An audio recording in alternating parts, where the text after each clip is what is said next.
मैं peoples party से, आप अंदर आने का मकसद क्या पीपल्स पार्टी से मैं इधर क्या वजह है? आप अंदर क्यों चले गए बताए ना।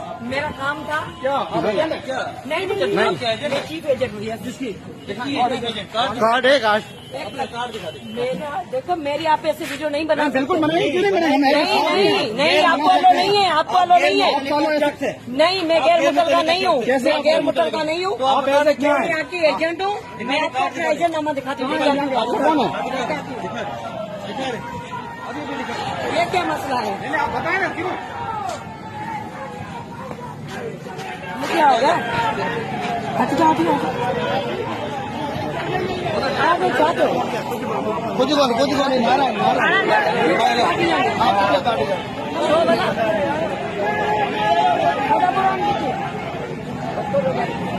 कार्ड दिखा ले ले